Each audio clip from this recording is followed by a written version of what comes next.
Le choix du fournisseur reste un pilier très important pour la réussite dans le négoce des matières premières. Le bon fournisseur garantit la fiabilité constante du produit. Le bon fournisseur respecte le délai de livraison. Le bon fournisseur respecte la stabilité du prix.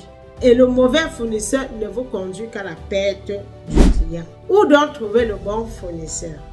On peut les trouver à travers les ambassades. On peut les trouver à travers les coopératives. On peut les trouver à travers les associations internationales. On peut les trouver à travers les plateformes en ligne. On peut les trouver à travers des salons, des conférences et les foires. Et comment donc identifier le bon fournisseur? C'est la question qui nous revient. Maintenant que vous avez trouvé le bon produit avec lequel vous lancez dans le négoce des matières premières, où et comment trouver les fournisseurs fiables avec qui travailler? Car travailler avec un mauvais fournisseur peut vous coûter trop cher. Produits de mauvaise qualité, retard de livraison, falsification des documents peuvent vous entraîner dans des pertes énormes et transformer vos rêves en cauchemars. Comment donc éviter cela? Bienvenue sur la chaîne de José Kamini by Negos. Ici, nous parlerons de l'entrepreneuriat, du mindset et surtout de la commercialisation des matières premières, car je suis sûr que c'est grâce à ça que nous allons atteindre la liberté financière. Et si vous êtes passionné pour la vente d'un produit de votre pays, vous êtes au bon endroit. Je vous invite donc à vous abonner et d'activer la cloche de notification pour nos prochains conseils. Je suis José Kamini, entrepreneur depuis plus de 40 ans et investisseur dans différents secteurs d'activité.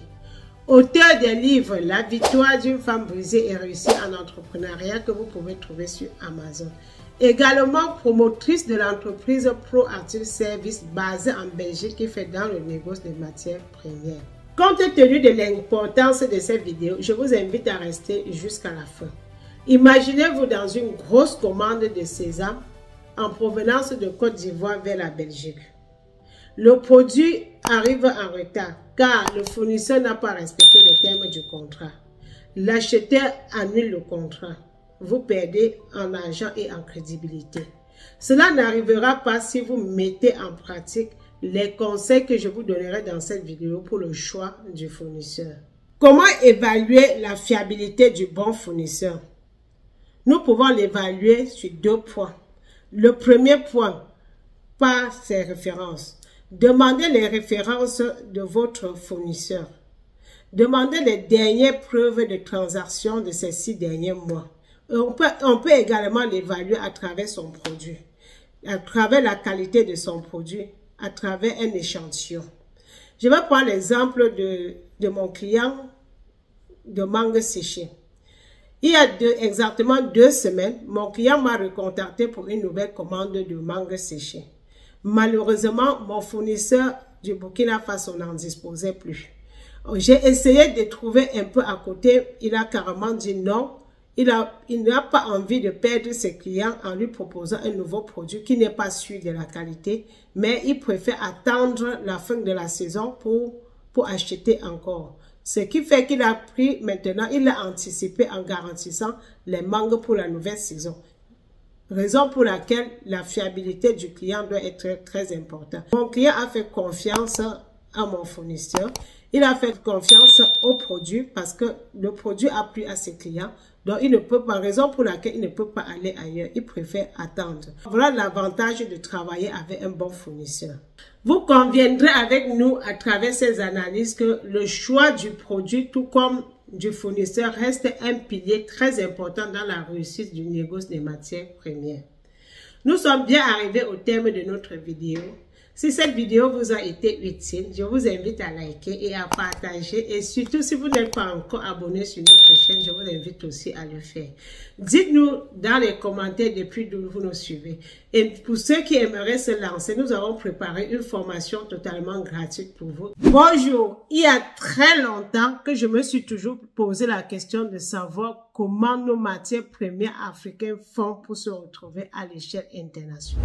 Il a fallu qu'entre 2 voyages et la participation à une foire internationale que je puisse comprendre le mécanisme du négoce. C'est quoi le négoce? C'est tout simplement le commerce international où plusieurs pays viennent faire l'achat et la revente des biens et des services.